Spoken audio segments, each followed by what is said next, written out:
Channel को subscribe करके video को लाइक शेयर करना ना भूलें। डिक्टेशन की 80 शब्द प्रति मिनट स्टार्ट। माननीय महोदय जी, हम चाहते हैं कि बहू पढ़ी लिखी मिले, लेकिन बेटियों को पढ़ाने के लिए तैयार नहीं होते। आखिर यह दोहरापन कब तक चलेगा? यदि हम बेटी को पढ़ा नहीं सकते तो शिक्षित बहू की उम्मीद करना बेईमानी है। जिस धरती पर मानवता का संदेश दिया गया हो, वहाँ बेटियों की हत्या दुख देती है। यह अल्ताफ हुसैन हाली की धरती है।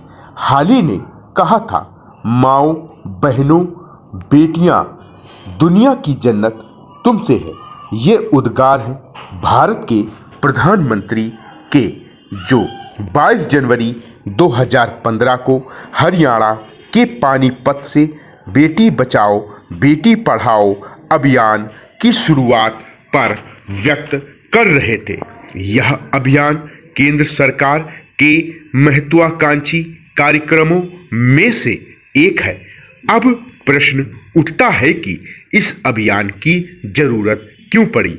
जाहिर है, इसके पीछे कन्या भ्रूण हत्या के कारण देश में तेजी से घटता लिंगानुपात है, जिसके कारण अनेक सामाजिक समस्याएं समाज में उत्पन्न हो रही हैं। आखिर कन्या भ्रूण हत्या क्यों की जाती है?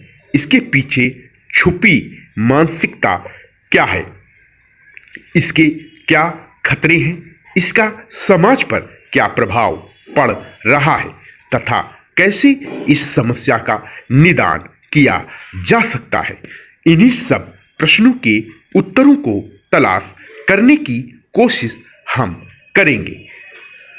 कन्या भ्रूण हत्या लड़कों को प्राथमिकता देने तथा कन्या जन्म से जुड़े निम्न सामाजिक मूल्य के कारण जानबूझकर की गई हत्या होती है। कन्या भ्रूण हत्या उन क्षेत्रों में अधिक होती है जहां के सांस्कृतिक मूल्य लड़के को कन्या की तुलना में अधिक महत्व देते हैं। भारत में यह प्रथा कोई नई नहीं है। मध्यकाल से इस प्रथा के अस्तित्व में आने के प्रमाण मिले हैं। जब मुस्लिम आक्रमणकारियों तथा शासक वर्ग के द्वारा लड़कियों का शोषण किया जाता था, इनसे बचने के लिए कन्या शिशु को मारने की परंपरा प्रारंभ हुई। इसके अलावा विद्वानों ने इसे दहेज से जोड़कर भी देखा है। हालांकि प्राचीन काल में इस प्रकार के प्रमाण हमें नहीं मिले हैं। वैदिक काल में तो कन्याओं की शिक्षा दीक्षा का उचित प्रबंध किया जाता था। ऋग्वेद में सिक्ता, घोषा, अपाला आदि अनेक विदुषी स्त्रियों के नामों का उल्लेख किया गया है, जिन्होंने ऋग्वेद के अनेक मंत्रों की रचना की है। गार्गी के नाम से भी हम परिचित हैं, जिन्होंने गार्गी संहिता नामक प्रसिद्ध खगोल विज्ञान के ग्रंथ की रचना की तथा याज्ञवल्क्य जैसे विद्वान ऋषि को शास्त्रार्थ में पराजित कर दिया था। प्रसिद्ध स्मृतिकार महर्षि मनु ने तो अपनी विश्वविख्यात कृति मनुस्मृति में लिखा है, यत्र नार्यस्तु पूज्यन्ते रमन्ते तत्र देवता। अर्थात जहां नारियों का सम्मान होता है, परंतु वर्तमान में इसके एकदम विपरीत स्थिति हो रही है। सभापति एवं समस्त सम्मानित सदस्य महोदय, पहले तकनीक नहीं थी, इसीलिए कन्या शिशु को जन्म लेने के बाद मार दिया जाता था, किंतु अब तकनीक के कारण कन्या भ्रूण को गर्भ में ही मार दिया जाता है। यह बहुत ही शर्म का विषय है।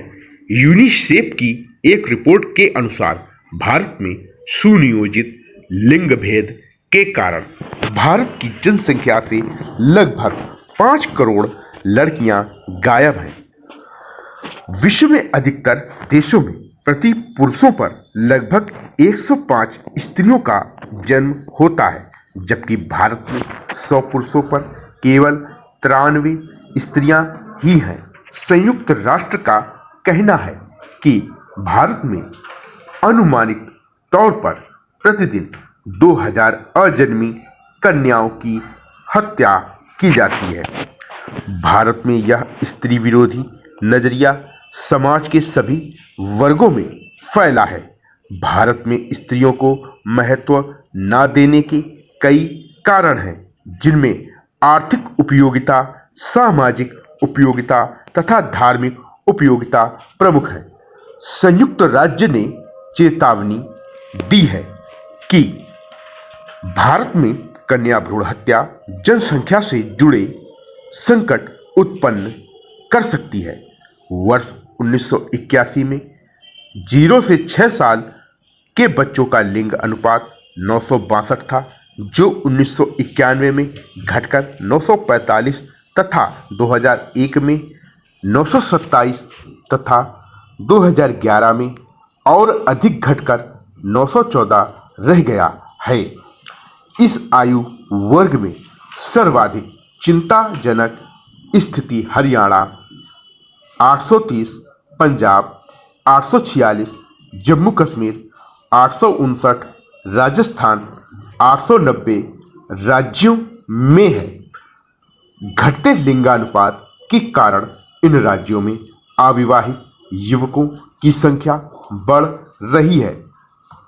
हरियाणा एवं पंजाब में तो नौबत यहां तक आ गई है कि विवाह के लिए लड़कियों को गरीब राज्यों तथा आदिवासी क्षेत्रों से खरीद कर लाया जा रहा है। हरियाणा में तो अनेक क्षेत्र ऐसे हैं जहां एक ही स्त्री से एक से अधिक पुरुष विवाह कर रहे हैं। यह तो सामाजिक प्रभाव है। यदि हम एक दूसरे नजरिए से देखें तो कन्या भ्रूण हत्या से भारत की उस मेधा शक्ति का भी नाश हो रहा है, जो वर्तमान में भारत को आर्थिक सामाजिक रूप से समृद्ध कर सकती है। इसी कारण भारत सरकार लंबे समय से बेटियों को बचाने के लिए प्रयत्नशील रही है। इस कुरीति को समाप्त करने तथा लोगों के दृष्टिकोण में परिवर्तन लाने के लिए सरकार ने कई कदम उठाए हैं। सरकार द्वारा देश में कन्या भ्रूण हत्या रोकने के लिए अपनाई गई बहुआयामी रणनीति, इसमें जागरूकता पैदा करने और विधायी उपाय करने के साथ साथ महिलाओं को सामाजिक आर्थिक रूप से अधिकार संपन्न बनाने के कार्यक्रम शामिल हैं। इसके अलावा विद्वानों ने इसे दहेज से जोड़कर भी देखा है। हालांकि प्राचीन काल में इस प्रकार के प्रमाण हमें नहीं मिले हैं। वैदिक काल में तो कन्याओं की शिक्षा दीक्षा का उचित प्रबंध किया जाता था। विराम।